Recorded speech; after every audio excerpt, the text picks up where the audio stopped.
Switzerland has no colonies, no navy, no oil, no great power ambitions. Yet for more than a century, this small alpine nation has quietly shaped global finance more than empires 1,000 times its size. Today, Swiss banks manage over a quarter of the world's private offshore wealth. Politicians, CEOs, monarchs, entire governments, all have treated Switzerland as the safest room in the burning house of global politics. But this didn't happen by nature, it happened by design. This is the story of how Switzerland built the most influential empire money has ever seen. One made not of land, but of trust, secrecy, and neutrality. Switzerland's rise began with vulnerability. For centuries, the landlocked confederation existed as a chain of alpine communities surrounded by far stronger powers. France pressed from the west, the Habsburgs from the east, the German states from the north, and the Italian duchies from the south. The mountains offered shelter, yet they never guaranteed peace. Armies moved through the passes whenever larger empires clashed, and the Swiss had no coastline, no colonies, and no hope of competing on scale. From the late Middle Ages through the early modern era, the Confederation survived by confronting each threat with discipline and coordination. At Morgarten in 1315 and Sempach in 1386, Swiss infantry shattered Habsburg forces through a style of warfare that relied on courage and tight mobile formations. These victories protected autonomy, but never erased the danger. Every century introduced a new adversary. The Swiss lived with the constant awareness that political fortune could shift overnight. That pressure shaped a national instinct. The Swiss learned early that survival required strategy rather than strength. Geography forced them to consider how to influence powerful neighbors without provoking them, and this restraint became the starting point of their later financial identity. The first solution came from an unlikely source: the export of Swiss soldiers. By the 1400s and 1500s, Swiss pikemen had gained a reputation as Europe's most reliable infantry. Monarchs across the continent hired them. Payments flowed into the mountain cantons, and Swiss mercenary leaders negotiated directly with kings and popes. The Papal Swiss Guard, created in 1506, stands as a living remnant of this era. Mercenary service offered income and something even more valuable: diplomatic leverage. When Swiss troops served in the armies of rival powers, those powers developed a shared interest in the Confederation's independence. Switzerland became useful, which made conquest inconvenient. Over time, the economic and political lessons of this period hardened into a principle: a small state survives when larger states rely on it. The Swiss were never in a position to dominate Europe, so they cultivated a role Europe could not dispense with. As foreign payments accumulated, cantons began safeguarding the wealth.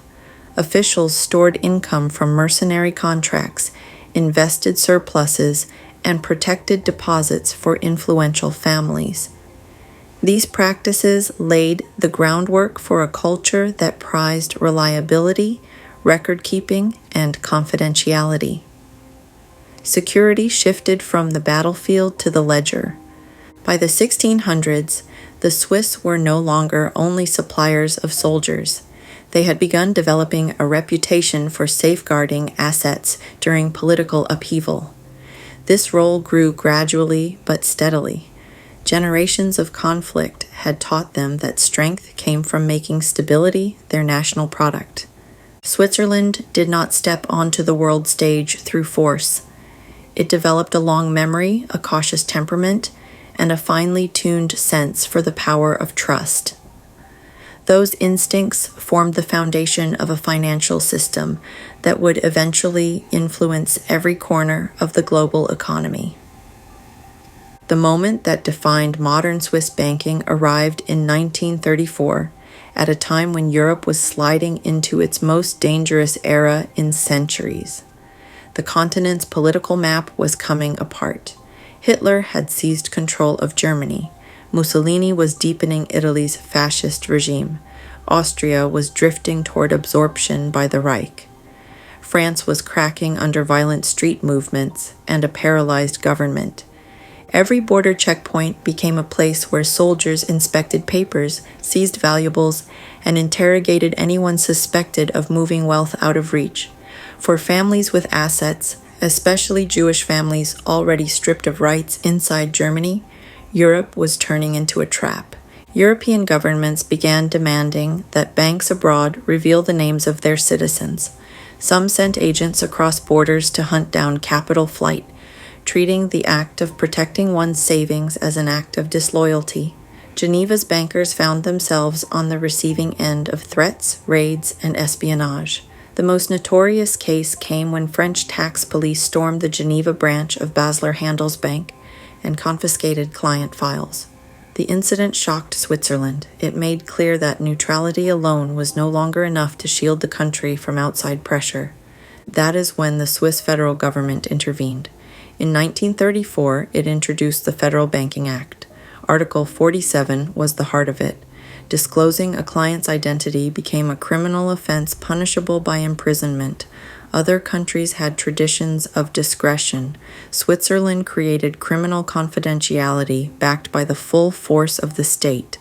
The decision was strategic. Switzerland had no way to match the armies building around it. Its defense would come from a different direction, by making itself indispensable.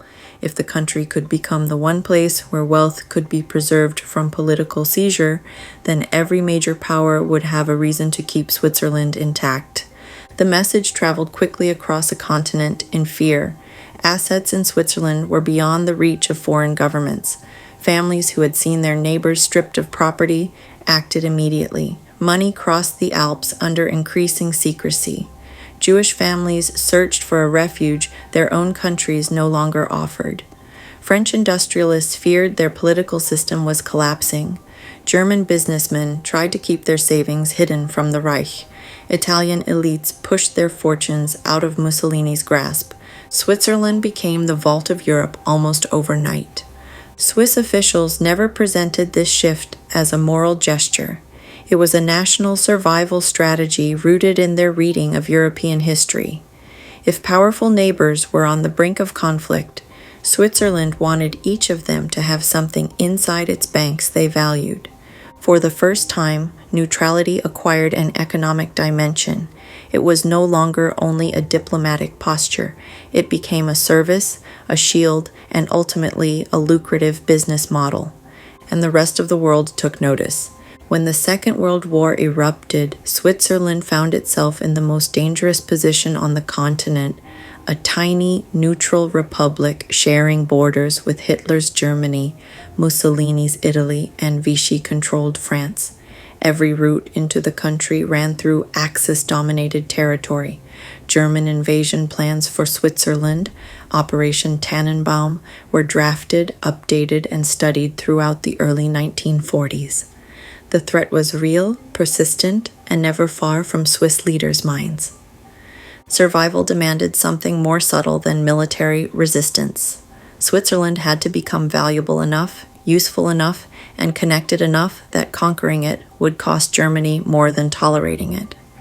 So a quiet arrangement took shape. Switzerland sold precision tools, machine parts, and industrial materials to the Reich, not out of sympathy, but because strangling trade meant inviting invasion.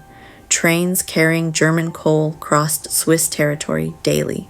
At the same time, Switzerland kept rail links to Vichy France open and maintained currency exchange windows for the Allies, giving Britain and the United States a neutral financial corridor they couldn't afford to lose. But the true heart of this balancing act sat beneath Zurich and Geneva, the banks. During the war, Swiss financial institutions became the intermediaries for money that could not move openly.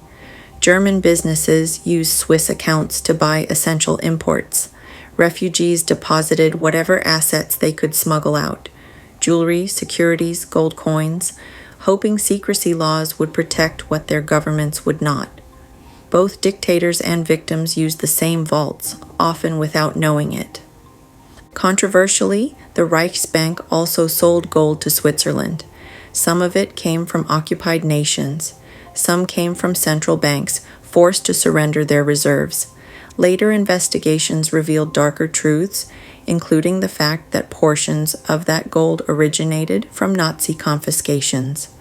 Switzerland denied knowing the origins at the time, but the historical record is mixed and still debated by scholars. Yet this contradiction is what defines the Swiss wartime role. Switzerland was not driven by ideology. It was driven by the necessity of remaining neutral in a world where neutrality itself looked impossible. While London endured the Blitz and Warsaw burned, Swiss bankers worked under streetlights, maintaining a financial system that never shut down, not for a day, not for an hour. No bombs fell on Zurich. No currency controls crippled its markets. And when the war ended in 1945, something remarkable became clear. The most intact financial infrastructure in continental Europe was sitting in the Alps. Swiss secrecy was no longer just a law. It had become a geopolitical shield, the one barrier that protected the country through its darkest century. And as Europe prepared to rebuild, the world realized something else. Switzerland had survived the war not by withdrawing, but by making itself indispensable. When the Second World War ended, Europe exhaled briefly. Bombed cities rebuilt, currencies stabilized, governments reformed. But beneath that surface, the world had already split in two.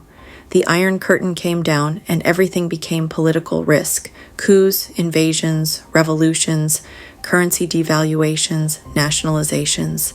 Wealth could vanish with a single decree.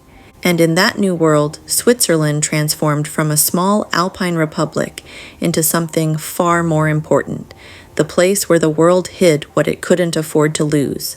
But Switzerland's real transformation didn't happen during the war. It happened after, when the entire world broke into two. Throughout the late 1940s and 1950s, a pattern emerged. When communist parties gained influence in Italy and France, wealthy European families quietly shifted their savings across the Alps. When the British government devalued the pound in 1949, thousands of Britons, especially those who lived through earlier monetary collapses, opened Swiss accounts to store money in a currency that didn't evaporate overnight. In the 1960s, as African nations gained independence, the continent saw rapid political turnover. Leaders who feared being overthrown sent funds to Zurich and Geneva for safekeeping. Some were corrupt, many were simply afraid. In Latin America, every decade brought a new military junta or revolution. When Argentina froze bank accounts in 1975, Swiss bankers recorded one of the largest spikes in foreign deposits in the country's history. By now, Switzerland had perfected the architecture of secrecy. The numbered account, introduced decades earlier, became iconic. A client wasn't identified by a name, but by a code. Only a handful of senior bankers knew who the numbers belonged to, and they guarded that information as if it were state intelligence. Gold, too, played a role. The world feared nuclear war, currency instability, and government overreach, and gold felt like the one anchor left. Switzerland became the planet's underground vault. By the 1970s, a significant share of the world's privately held gold sat in Swiss bunkers, some carved directly into the Alps. Swiss banks did not advertise because they didn't need to. Their reputation spread through diplomats, businessmen, aristocrats, oil executives, exiled royals, and sometimes intelligence services. London, Paris, Cairo, Buenos Aires. Whenever a crisis hit, the phone calls all went to the same place. By the 1980s, Switzerland wasn't merely a banking center, it was a parallel security system. A country with no empire had become the custodian of other countries' fears. Most people looked at this and assumed Switzerland's strength came from secrecy. But secrecy was only the lock on the door. The real structure, the one that elevated Switzerland far beyond its size, was built by a constellation of banks, families, and institutions who understood something early. In a chaotic world, stability is the rarest currency of all. and whoever controls stability controls trust. Long before the world noticed, Switzerland had been engineering that trust for centuries. By the late 1800s, two Swiss banking houses were already becoming Europe's financial backrooms: Basler Bankverein and Zürcher Bankgesellschaft, the ancestors of today's UBS. These weren't ordinary lenders. They specialized in holding gold for industrial magnates, discreetly moving funds for aristocratic families, and protecting the fortunes of nobles who had been exiled during the political upheavals of Italy, Prussia, and Russia. By the 1920s, these quiet institutions held accounts for monarchs, shipping dynasties, and industrial families from every corner of Europe. And this mattered for one simple reason. When secrecy became criminal law in 1934, UBS was already the natural guardian of Europe's hidden wealth. It didn't adapt to the new order, it helped shape it. At the same time, another force was rising. Credit Suisse, founded in 1856 by the Swiss statesman Alfred Escher, began as a bank for national infrastructure, especially railways. But Escher had a deeper vision: make Switzerland financially indispensable to its neighbors. By the early 20th century, Credit Suisse handled German industrial money, French commercial loans, British commodity flows, even Scandinavian maritime finance. It made itself the connective tissue of European commerce, the kind of institution no one wanted to disrupt. Together, UBS and Credit Suisse formed the visible backbone of Swiss power. If everyone has a stake in your stability, no one wants you to fall. But the real story, the one almost no one outside finance fully grasps, came from the private banking houses. In Geneva, private banks such as Pictet and Lombard Odier were already centuries old. They didn't chase empires, they served the people who ran them. Pictet, founded in 1805, became the model for Swiss discretion. Its partners, always a small, tightly knit circle, behaved like a council of elders. Decisions were slow, strategies were generational, risk tolerance was near zero, and confidentiality wasn't a policy, it was a culture. Geneva bankers used to say, "When Pictet whispers, the rest listen." They weren't being poetic. Pictet set the tone for what Swiss private banking would become. Down the street stood Lombard Odier, founded in 1796. For over 2 centuries, it quietly managed the fortunes of Europe's royal families through revolutions, exiles, restorations, and wars. When monarchies fell, Lombard Odier helped them move their assets out of danger. When new governments emerged, it became the stabilizing hand behind their financial transition. But everything was about to change again, thanks to one man who understood political risk better than most governments. Edmond Safra was born in 1932, Lebanon, into a Sephardic Jewish family whose trade in gold stretched back through generations of Ottoman rule. Beirut at the time was one of the Middle East's financial crossroads. Currency flowed in from Europe, Africa, and the Levant, and Edmond grew up in an environment where exchange rates carried the weight of political events.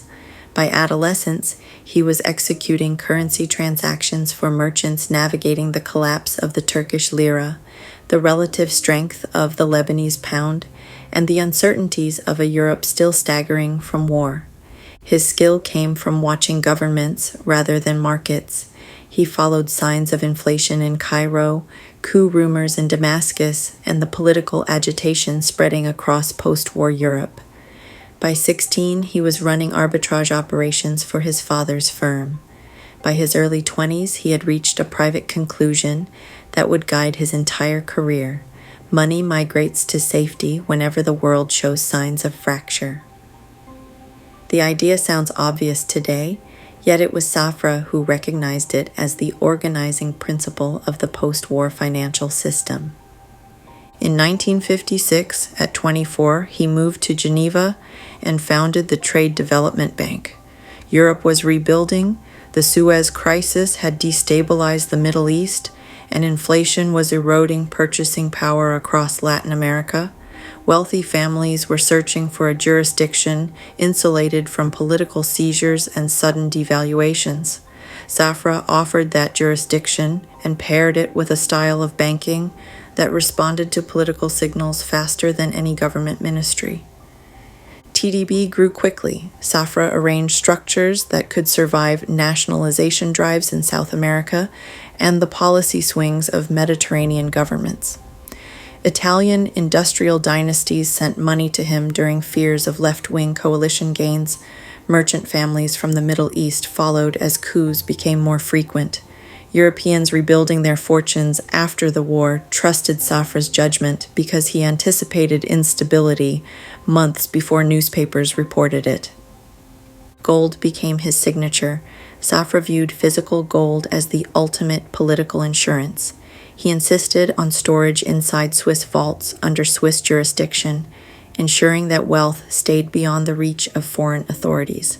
While many banks sought to expand into securities and credit products, Safra concentrated on building systems that could withstand currency collapses and regime changes.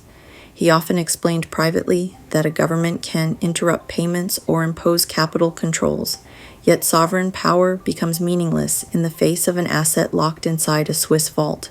This philosophy spread through Geneva's private banking culture. Safra then constructed a financial triangle linking Beirut, Geneva, and São Paulo. Each city occupied a different position in the global risk map. The Middle East was entering decades of political turbulence. Latin America faced repeated devaluations and military takeovers. Europe remained stable but crowded with capital seeking diversification. Safra bridged these regions with structures that moved faster and cleaner than official banking channels. In Brazil, he played a central role in the institutions that later evolved into Banco Safra, which became one of the country's most conservative and influential private banks. The expansion continued in 1966 when Safra founded Republic National Bank of New York. It grew into a hub for diaspora communities and became one of the largest handlers of physical gold in the United States. By the 1990s, Republic held billions in assets and stood as one of the last great privately built banking empires in the Western world. Safra had constructed a system that linked emerging market volatility with Swiss stability, and he did so with a precision that often outpaced major global banks. His death in 1999, in a fire in his Monaco residence, remains one of the more enigmatic events in modern financial history.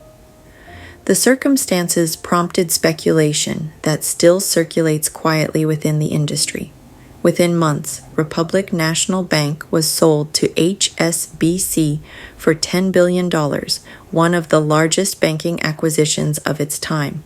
Safra's influence did not disappear with the sale. His approach became a quiet blueprint inside Switzerland.